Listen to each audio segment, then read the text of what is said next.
বলেন, যে ব্যক্তি আমার মসজিদে একাধারে 40 দিন নামাজ পড়বে, এক ওয়াক্ত নামাজও তার ছুটবে না, তাকবীর উনার সাথে 40 দিন যে ব্যক্তি আমার মসজিদে নামাজ আদায় করবে, আল্লাহ রাব্বুল আলামিন নগদ নগদ দুনিয়াতে তাকে কিছু পুরস্কারে পুরস্কৃত করবেন।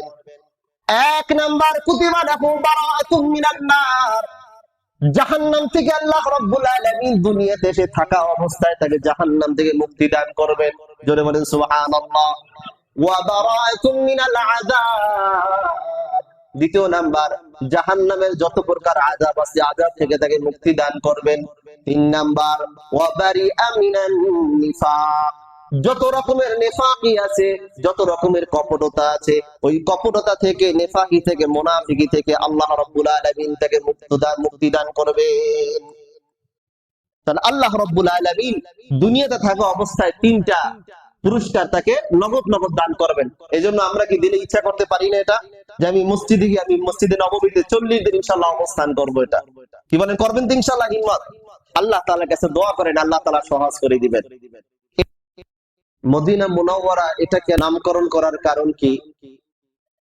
জাহিলি যুগে, আইয়ামে জাহিলিয়াতের যুগে মদিনার নাম ছিল ইয়াসরিব। কি নাম? জোরে বলেন। ইয়াসরিব। এই নামটা দিয়েছিল কিছু মুনাফিকরা মিলে এই নামটা লিখেছিল। পরবর্তীতে নবীজি সাল্লাল্লাহু আলাইহি ওয়াসাল্লাম যখন মদিনাতে আগমন করলেন, তখন তিনি এই নামটা পরিবর্তন করে মদিনা নাম রাখলেন। নবীজি সাল্লাল্লাহু আলাইহি ওয়াসাল্লাম ইয়াসরিব নামটি কেন পরিবর্তন করলেন? কারণ ইয়াসরিব শব্দের অর্থ হলো অপছন্দনীয়, তিরস্কার, একে অপরকে দোষারোপ করা। এটা কারণ যারা মুনাফিক, যারা কাফের মুশরিক, এরা কোনো মানুষের কল্যাণ চায় না। এরা সবসময় শুধু মানুষের মাঝে মারামারি, কাটাকাটি, মানুষের বিদ্বেষ ছড়ানো, এগুলোই তাদের উদ্দেশ্য। আর মদিনার, আল্লাহর নবী যে মদিনার এই ইয়াসরিবের নাম পরিবর্তন করে মদিনা রাখলেন, মদিনা নামের অর্থ কি?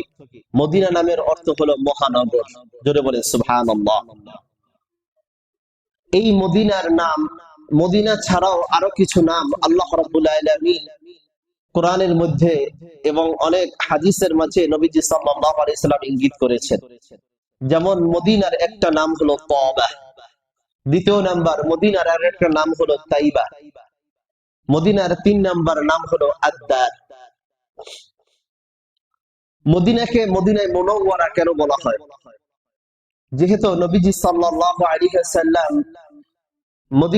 মদিনাতুল মুনাওয়ারায় আগমন করেছেন, আর নবীর হেদায়েতের নূর দ্বারা পুরা মদিনাবাসী আলোকিত হয়ে গিয়েছেন। এই জন্য মদিনাকে মদিনাতুল মুনাওয়ারা বলা হয়। সুবহানাল্লাহ, যার অর্থ হলো আলোকিত নগরী। মদিনা শরীফের কি ফজিলত আছে? মক্কা শরীফের ন্যায় মদিনা শরীফও একটি পবিত্র নগরী এবং নিরাপদ শহর, যেখানে যুদ্ধ বিগ্রহ করা এটা নিষিদ্ধ। যেমন মুসলিম শরীফের হাদিস 1374 নাম্বার হাদিস। এই হাদিসের মাঝে নবীজি সাল্লাল্লাহু আলাইহি ওয়াসাল্লাম বলেন, قال رسول الله صلى الله عليه وسلم, আল্লাহ রাসূল সাল্লাল্লাহু আলাইহি ওয়াসাল্লাম বলেন, আল্লাহুম্মা, হে আল্লাহ, ইন্না ইব্রাহিম হারামা মক্কাতা ফাজআলাহা হারামান। আল্লাহর নবী বলেন, আল্লাহ, ইব্রাহিম আলাইহিস সালাতু ওয়াস সালাম মক্কার ভিতরে যখন আপনার ঘরটা নির্মাণ করেছিলেন, তখন কিছু কিছু দোয়া করেছিলেন। ও আল্লাহ, আপনি তার দোয়া কবুল করে হারাম শরীফের নামে আপনি তাকে পরিণত করেছিলেন। সুবহানাল্লাহ। ওয়া ইন্নী হারামতুল মাদিনাতা হারামান মা বাইনা ফাযিমাইহি। আল্লাহর নবী বলেন, ওগো আল্লাহ, আমি মদিনাকে আল্লাহ আমি হারাম ঘোষণা করেছি। এই যে 2 পাহাড়, উহুদ এবং আইর পাহাড়, এর মধ্যবর্তী যে স্থানটা আছে, আল্লাহ এটাকেও আপনি কবুল করে নেন। জোরে বলেন সুবহানাল্লাহ। মদিনার মধ্যে যেমন, মক্কার মধ্যে যেমন সব কাজ করা যায় না, মদিনার মধ্যে তেমন সব কাজ করা যাবে না। আল্লাহ নবী বলেন, আল্লাহ ইউহরাকা ফিহা দামুন, এক নাম্বার, মদিনার মধ্যে কোনো রক্তপাত করা যাবে না, মারামারি খুন খারাপি করা যাবে না। ওয়ালা ইউহমালু ফিহা সিলাহুন লিকিতালিন, কোন যুদ্ধ বিগ্রহের উদ্দেশ্যে অস্ত্র ধারণ করাও যাবে না। ওয়ালা তুহবাতু ফিহা শাজারাতুন ইল্লা আলফিন, তোমাদের গাছপালা থেকে কোনো পাতা তোমরা ছিঁড়তে পারবা না। পশু পাখিকে খাওয়ানোর জন্য, তোমাদের নিজের উপকরণের জন্য কোনো গাছপালা থেকে কোনো পাতা ছিঁড়তে পারবা না, এটাও তোমাদের জন্য নিষিদ্ধ। এরপরে মুসলিম শরীফের 1370 নাম্বার হাদিস, নবীজি সাল্লাল্লাহু আলাইহি ওয়াসাল্লাম বলেন, ক্বালা রাসূলুল্লাহ সাল্লাল্লাহু আলাইহি ওয়াসাল্লাম, আল্লাহ নবী সাল্লাল্লাহু আলাইহি ওয়াসাল্লাম বলেন, আল মাদিনাতু হাররামা মা বাইনা আইরিন ইলা সাওরিন, মদিনা এর যে আইর এবং সাওর দুইটা পাহাড়ের নাম, এই পাহাড়ের মাঝে যা রয়েছে এগুলোকে আল্লাহ রাব্বুল আলামিন হারাম করেছেন। এরপর আল্লাহর নবী সাল্লাল্লাহু আলাইহি ওয়াসাল্লাম বলেন, ফামান আহদাসা ফিহা হাদাসান, এই মদিনায় যাওয়া অবস্থায় যে ব্যক্তি কোন বিদআত অপকর্মে লিপ্ত হবে, বিদআতের কাজে লিপ্ত হবে, আও আওয়া মুহদিসান, অথবা কোন বিদআতিকে আশ্রয় দিবে, ফাআলাইহি লা'নাতুল্লাহি, তার উপরে আল্লাহ রাব্বুল আলামিনের লানত, ওয়াল মালাইকাতি, সমস্ত ফেরেশতাদের লানত, ওয়ান নাসি আজমাইন, এবং সমস্ত মানুষের লানত।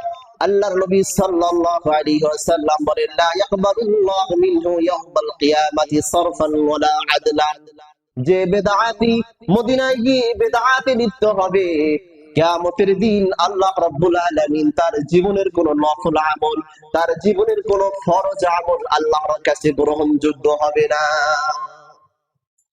এজন্য মদিনা এটা বড় গুরুত্বপূর্ণ জায়গা।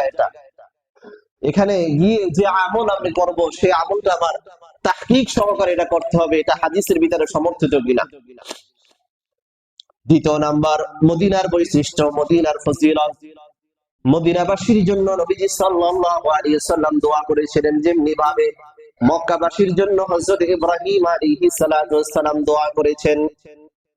মুসলিম শরীফের 1374 নাম্বার হাদিস, قال رسول الله صلى الله عليه وسلم, আল্লাহ রাসূল সাল্লাল্লাহু আলাইহি ওয়াসাল্লাম বলেন, আল্লাহুম্মা বারিক লানা ফি মাদিনাতিনা, আল্লাহ নবী বলেন, ও আল্লাহ, আপনি মদিনাবাসীর মাঝে বরকত দান করেন।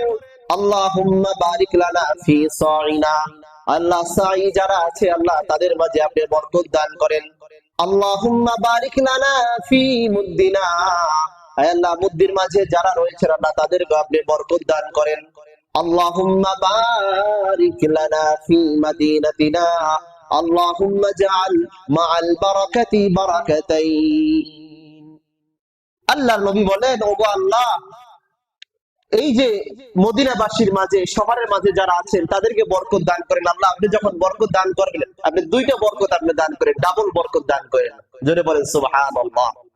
নবীজি যেমন সমস্ত নবীদের সর্দার, নবীর দোয়াগুলো কি সমস্ত নবীদের দোয়ার চাইতে বড় দোয়া।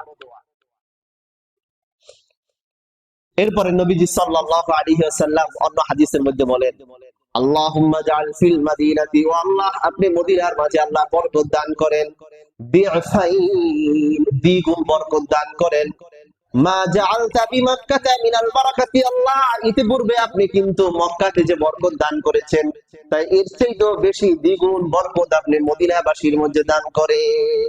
ধরে বলেন সুবহানাল্লাহ। 3 নাম্বার, মদিনার বৈশিষ্ট্য।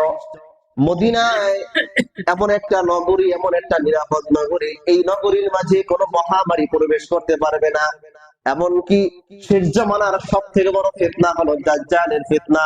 এই দাজ্জালের ফিতনা, এই দাজ্জাল এই মদিনার মাঝে প্রবেশ করতে পারবে না।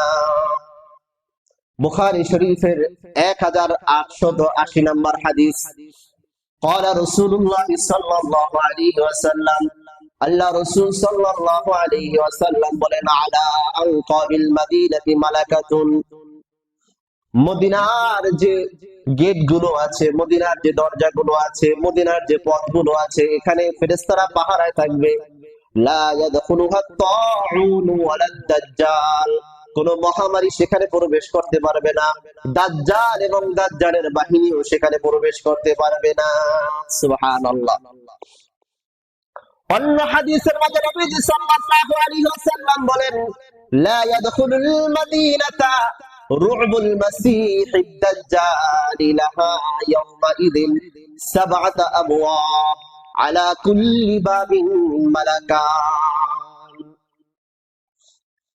দাজ্জাল, মাসিহ দাজ্জালের ভয়ভীতি মদিনাতে প্রবেশ করবে না, তারা তাদের বাহিনীও মদিনাতে প্রবেশ করতে পারবে না, কারণ সেখান থেকে মদিনায় প্রবেশের জন্য 60টা দরজা আছে, 60টা জায়গা আছে। আল্লাহ নবী বলেন প্রতিটি দরজার কাছে 2 জন করে ফেরেশতা পাহারা থাকবে। সুবহানাল্লাহ। এরপরে চতুর্থ নাম্বার, যারা মদিনায় মৃত্যুবরণ করবে, নবীজি সাল্লাল্লাহু আলাইহি ওয়াসাল্লাম তাদের জন্য সুসংবাদ দিয়েছেন। জোরে বলেন সুবহানাল্লাহ।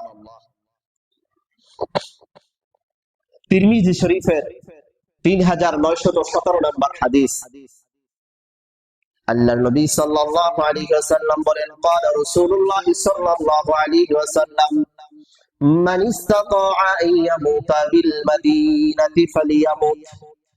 আল্লাহর নবী বলেন, যদি তোমাদের সম্ভব হয় তাহলে তোমরা মদিনাতে মৃত্যুবরণ করো। বিহা ফাইন্নাহা আশফাউ লিমান ইয়ামুতু বিহা।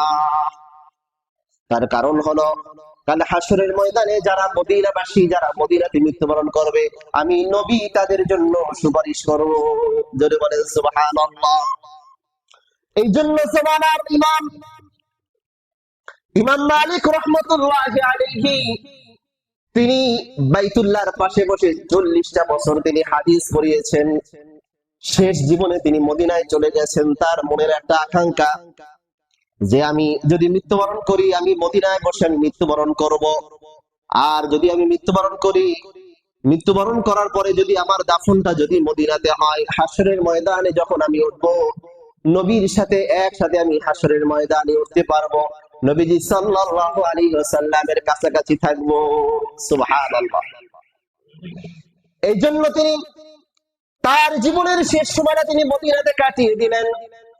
যেহেতু তিনি 40টা বছর আল্লাহর ঘরের পাশে, বাইতুল্লাহর পাশে বসে তিনি হাদিস পড়িয়েছেন, তার শেষ জীবনে একটু ইচ্ছা জেগেছে, একটু ইচ্ছা জাগছে, যারে যদি মরণের আগে যদি একবার একটু যদি বাইতুল্লাহটাকে জিয়ারত করে আসতে পারতাম, হজ্জে বাইতুল্লাহ আদায় করে আসতে পারতাম। জীবনের 40টা বছর ওই জায়গায় অতিবাহিত করেছি, কতদিন হয়েছে আল্লাহর ঘরটা দেখি না, একটু মনে চায় আল্লাহর ঘরটা একটু দেখে আসি। আবার মনে মনে এটাও বলে, যদি আমি এখান থেকে মদিনা ছেড়ে চলে যাই, আর যদি পথের মধ্যে আমার মরণ হয়ে যায়, আর ওই মরণ যদি আমার পথের মধ্যে হয়ে যায়, তাহলে তো আমার কবরটা তো মদিনাতে হবে না, আল্লাহর নবীর পাশে তো আমি হাসরের ময়দানে দাঁড়াতে পারবো না, নবীর পাশে তো আমি ঘুমাতে পারবো না। সে আল্লাহ তাআলার কাছে নতুন করে দোয়া করা আরম্ভ করেছেন, আল্লাহ আপনি যদি আমাকে একটু জানাইতেন, আল্লাহ আমি আর কতদিন বাঁচবো, যদি আমার লম্বা সময় থাকে তাহলে আমি আপনার ঘরটা একটু তাওয়াফ করে আসবো, হজ্জে বাইতুল্লাহটা আদায় করে আসবো। আর যদি আমার জীবনটা যদি হায়াতটা যদি কম থাকে, তাহলে আমি এই জায়গা ছেড়ে আমি যাব না। যখন তিনি দোয়া করতেছিলেন, একদিন তিনি ঘুমের মধ্যে স্বপ্নে দেখেন আল্লাহর নবী সাল্লাল্লাহু আলাইহি ওয়াসাল্লাম তার কাছে হাজির হয়ে গিয়েছে। আরো জোরে বলেন সুবহানাল্লাহ। আল্লাহর নবী সাল্লাল্লাহু আলাইহি ওয়াসাল্লাম হাজির হয়ে বলতেছেন, ও মালিক আমার হাতের দিকে তাকাও। আল্লাহর নবী সাল্লাল্লাহু আলাইহি ওয়াসাল্লাম এভাবে 5টা আঙ্গুলের ইশারা করলেন, কিন্তু আল্লাহর নবী কিছুই বললেন না। বলেন, ও মালিক আমার হাতের দিকে তাকাও, আমার হাতের দিকে তাকাও। আল্লাহর নবী এই কথা বলে আবার চলে গেলেন। ইমাম মালিক রাহমাতুল্লাহি আলাইহির ঘুমটা ভেঙে গেল। ইমাম মালিক রাহমাতুল্লাহি আলাইহি তিনি পেরেশানিতে পড়ে গেলেন, হায় হায় এটা কি ধরনের স্বপ্ন দেখলাম। আল্লাহর নবী তো কিছুই বললেন না, 5টা আঙ্গুলি দেখালেন। আমি কি কতদিন বাঁচবো? 5 বছর বাঁচবো না 5 মাস বাঁচবো না 5 দিন? আল্লাহর নবী তো কিছুই বললেন না, শুধু 5টা আঙ্গুলি দেখালেন। এই স্বপ্নের ব্যাখ্যা দরকার। ওই জামানার ভিতরে সবথেকে বড় স্বপ্নের ব্যাখ্যা জানতেন আল্লামা ইবনে সিরিন রাহমাতুল্লাহি আলাইহি। ইমাম মালিক রাহমাতুল্লাহি আলাইহি তার খাদেমকে পাঠিয়েছেন ইবনে সিরিনের কাছে, বলেন গিয়ে যাই তুমি গিয়ে বলবা একজন লোক স্বপ্নে দেখেছে নবীজি তাকে 5টা আঙ্গুলি দেখিয়েছে, এই স্বপ্নের ব্যাখ্যা কি, কিন্তু কে দেখেছে তার নামটা তুমি বলবা না। খাদেম গিয়ে বললেন একজন লোক স্বপ্নে দেখেছে আল্লাহর নবী তাকে 5টা আঙ্গুলি দেখিয়েছেন, এর দ্বারা আল্লাহর নবী কি বুঝিয়েছেন? ইমাম ইবনে সিরিন রাহমাতুল্লাহি আলাইহি বললেন তাহলে বলো এই স্বপ্নটা কে দেখেছে? বলে তার নাম বলা যাবে না। তখন ইবনে সিরিন রাহমাতুল্লাহি আলাইহি বলেন শোনো, তুমি এই স্বপ্ন জিজ্ঞাসা করার জন্য আসছো, তুমি নাম বলতে পারবা না, যার নাম বলা যাবে না তার স্বপ্নের ব্যাখ্যাও বলা যাবে না। তবে শোনো, বর্তমান যুগের মধ্যে এই রকমের স্বপ্ন ইমাম মালিক রাহমাতুল্লাহি আলাইহি ছাড়া আর দ্বিতীয় কেউ দেখতে পারে না। এই কথা বলার পরে তার খাদেম গিয়ে ইমাম মালিক রাহমাতুল্লাহি আলাইহিকে বলতেছেন, তিনি বলছেন নাম না বললে স্বপ্নের ব্যাখ্যা বলা যাবে না। আবার এটাও বলেছেন যে এই রকমের স্বপ্ন ইমাম মালিক ছাড়া দ্বিতীয় আর কেউ দেখতে পারবে না এটা। তখন তিনি বললেন যাও তুমি গিয়ে আমার নাম বলে জিজ্ঞাসা করো। এবার আল্লামা ইবনে সিরিন রাহমাতুল্লাহি আলাইহি কে জিজ্ঞাসা করা হলো, বলেন এই স্বপ্নের ব্যাখ্যা কি?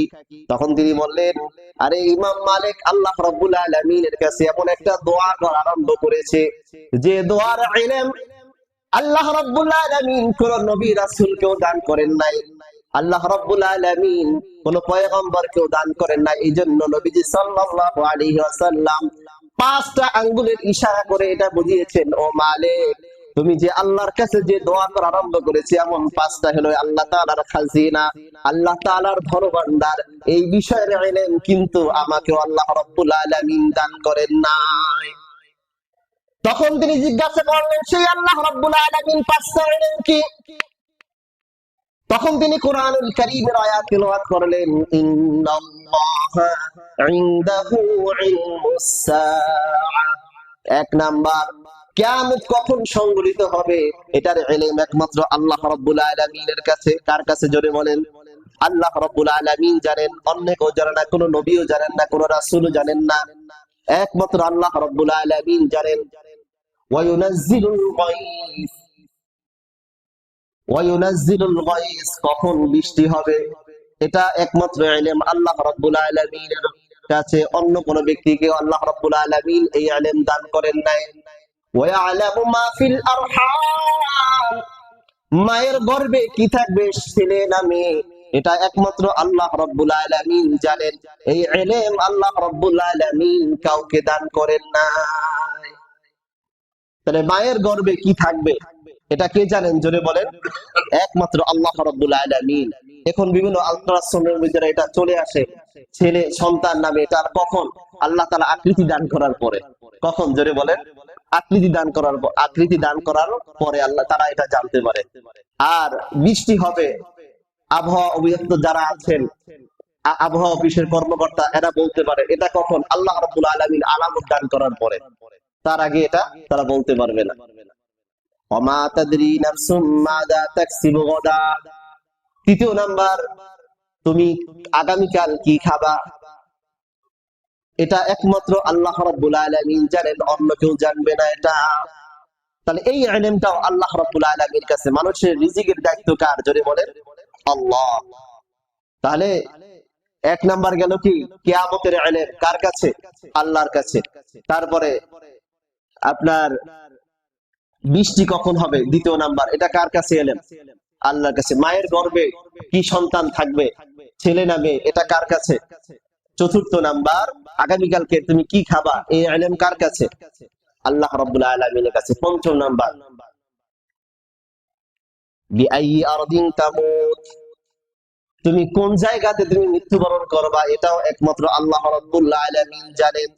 তোমার হায়াতের সময় সীমা কতদিন আছে এটাও একমাত্র আল্লাহ রাব্বুল আলামিনের ইলম।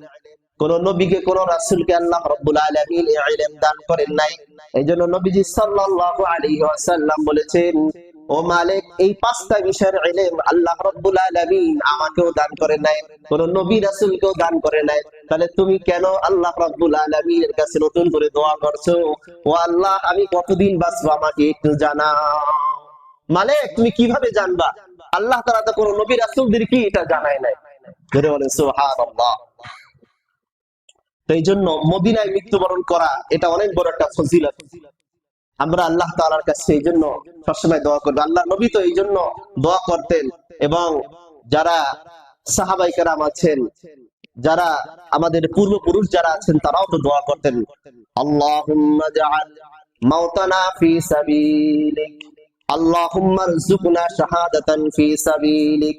ও আল্লাহ, আপনার রাস্তায় আপনি আমাদেরকে মৃত্যু দান করেন, ওয়াজআল মাউতানা ফি বালাদি রাসূলিক, আর আমাদের মৃত্যুটা আপনি নবীর দেশে দান করেন।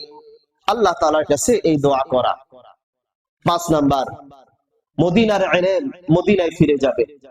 বুখারী শরীফের 1867 নম্বর হাদিস, নবীজি সাল্লাল্লাহু আলাইহি ওয়াসাল্লাম বলেন, ক্বালা রাসূলুল্লাহ সাল্লাল্লাহু আলাইহি ওয়াসাল্লাম, আল্লাহ রাসূল সাল্লাল্লাহু আলাইহি ওয়াসাল্লাম বলেন, ইন্নাল ঈমান লা ইয়াযিরু ইলাল মাদিনা কামা তারিসুল হাইয়াতু ইলা হুজরিহা।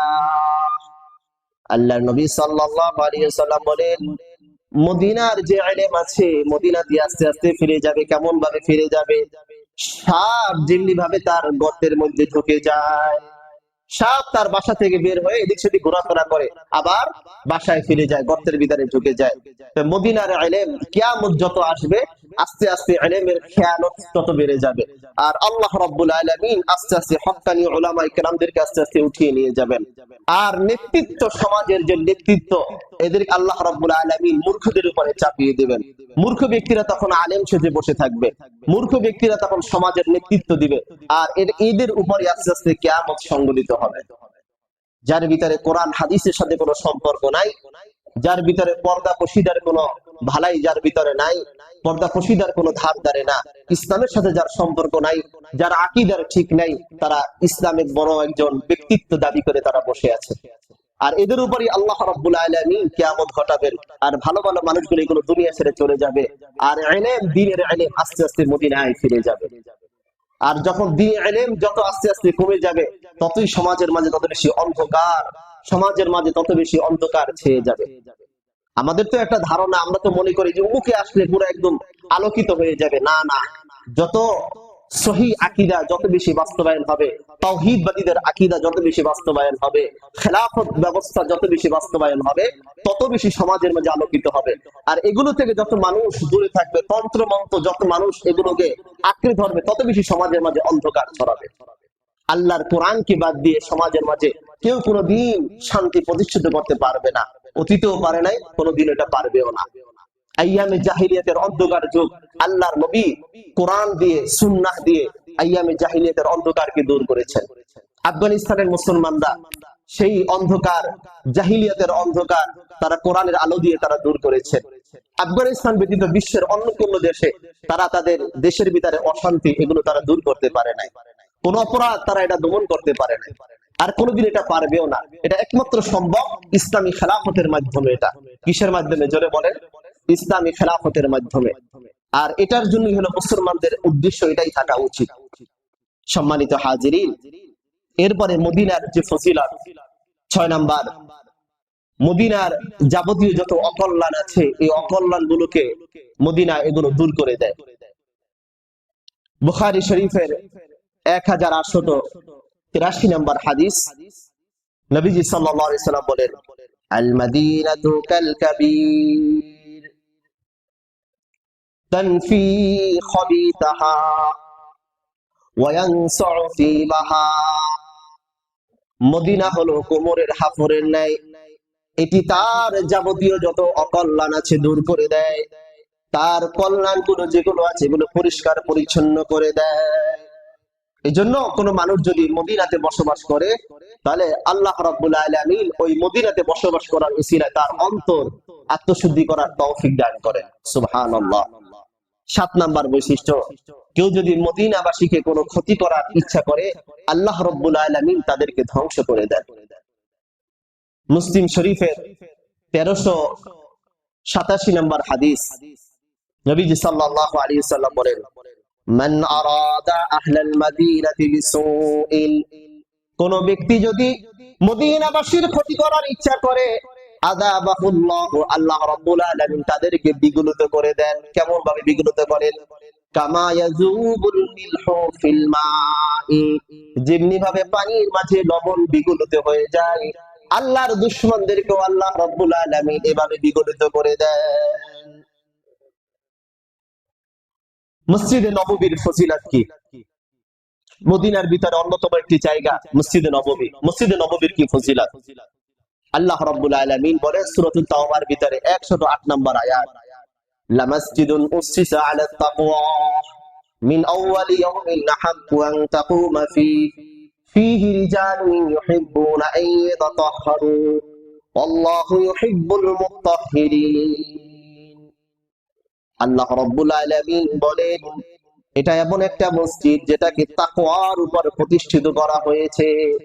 মিন আউয়ালি ইয়াউমিন আহাক্কু আন তাকুমা ফীহি, প্রথম দিন থেকে প্রতিষ্ঠিত হওয়ার প্রথম দিন থেকে এটা বেশি হকদার যে তুমি সেখানে দাঁড়াবে, নামাজ আদায় করবে। ফীহি রিজালুন, সেখানে এমন কিছু মানুষ আছে, ইউহিব্বুনা আন ইয়াতাতাহহারু, যারা পবিত্র হতে ভালোবাসে, পবিত্র হতে পছন্দ করে। ওয়াল্লাহু ইউহিব্বুল মুত্তাহহিরিন, আর আল্লাহ রাব্বুল আলামিন পবিত্রকারীদেরকে ভালোবাসেন। নবীজি সাল্লাল্লাহু আলাইহি ওয়াসাল্লামকে জিজ্ঞাসা করা হলো, ইয়া রাসূলুল্লাহ, ইয়া হাবিবাল্লাহ, এটা কোন মসজিদ? আল্লাহর নবী সাল্লাল্লাহু আলাইহি ওয়াসাল্লাম বলেছেন এটা হলো আমার মসজিদ, মসজিদে নববী। সুবহানাল্লাহ, নবীজি মসজিদে নববীকে বলেছেন কি আমার মসজিদ।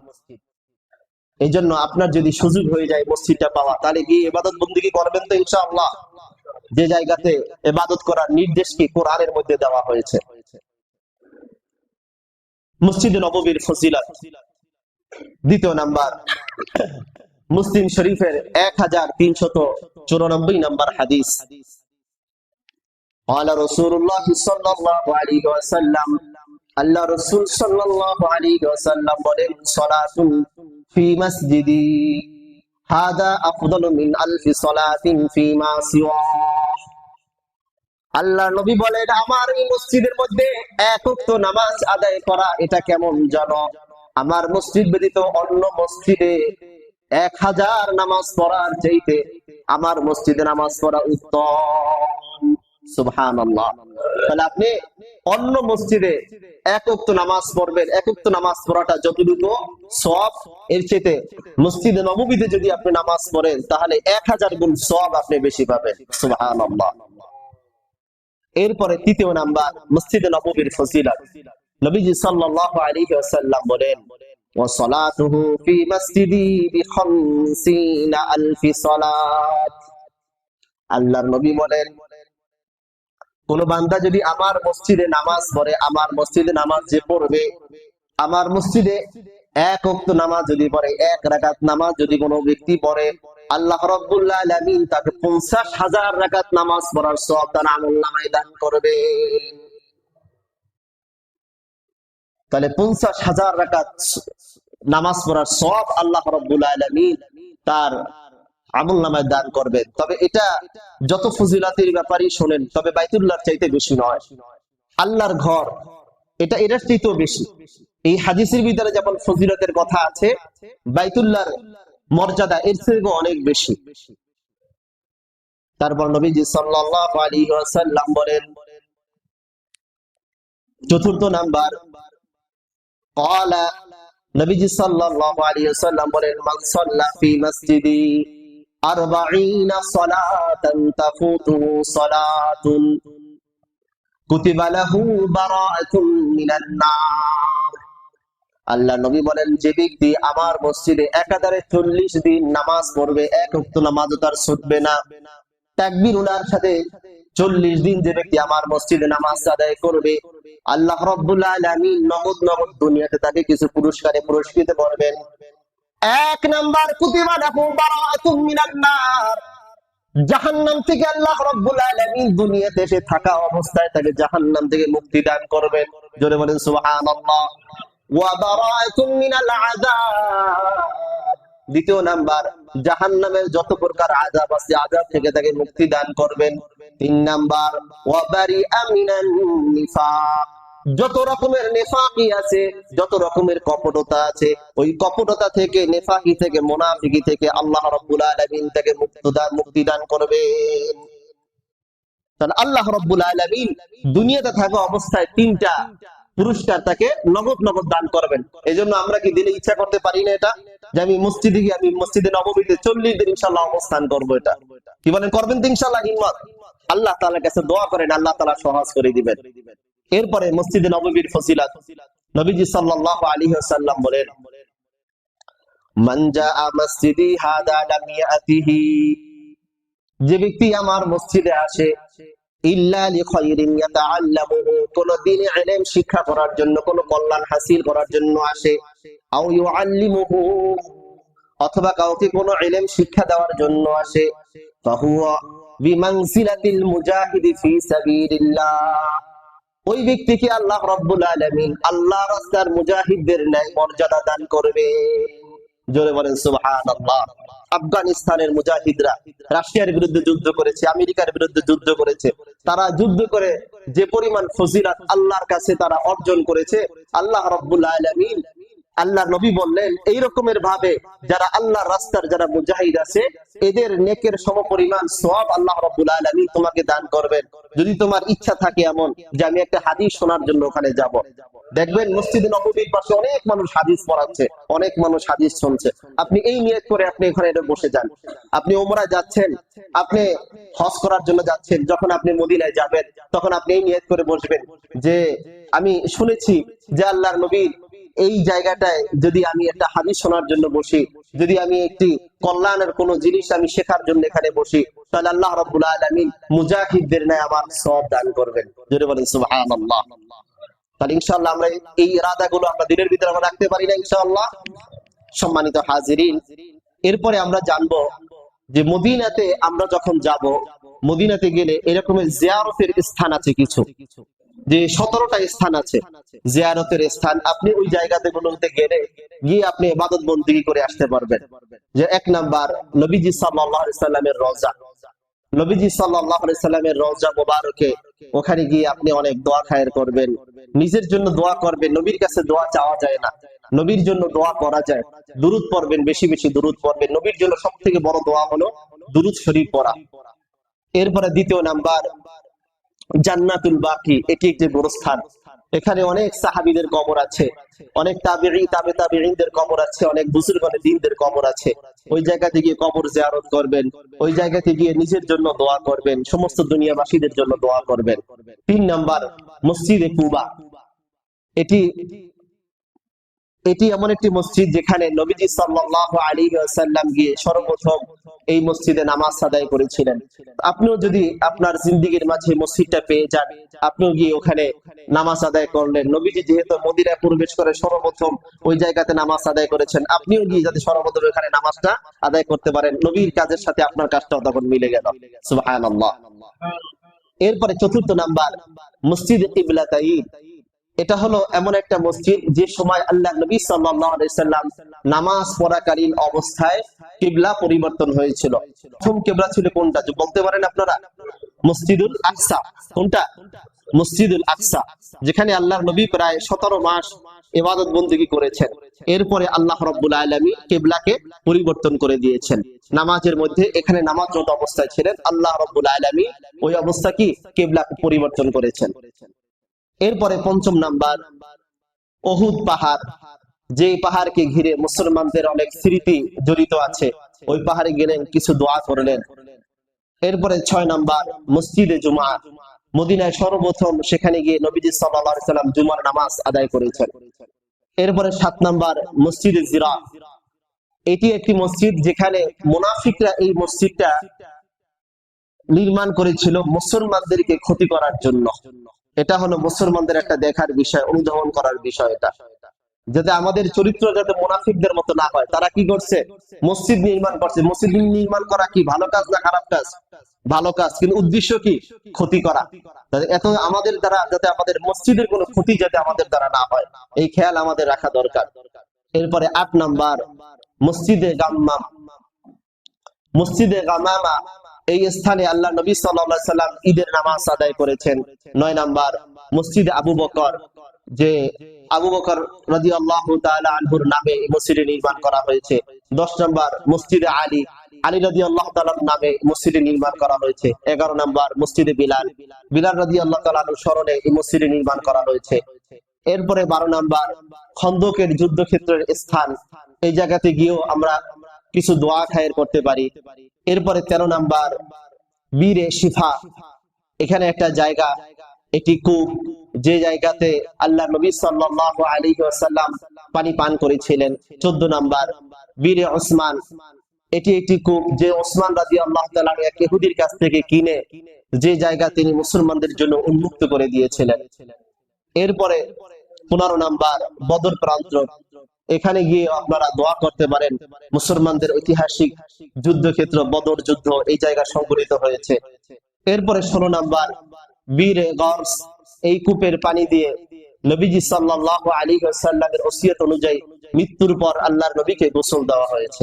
17 নাম্বার, সানিয়াতুল ওয়াদা, এখানে নবীজি সাল্লাল্লাহু আলাইহি ওয়াসাল্লাম যখন মদিনাতে আগমন করলেন তখন সর্বপ্রথম এই জায়গায় নবীকে অভ্যর্থনা জানানো হয়েছে। এই 17টি স্থান আছে যে আপনি মদিনাতে গিয়েও এই জায়গাগুলোতে গিয়ে আপনি কিছু ইবাদত বন্দেগী করে আসতে পারবেন। আল্লাহ রাব্বুল আলামিন আমাদের সবাইকে বেশি বেশি ইবাদত করার তৌফিক দান করুন। রব্বে কারীম আমাদের সবাইকে মদিনা জিয়ারতের তৌফিক দান করুন। ওয়া মা তাওফীকি ইল্লা বিল্লাহ।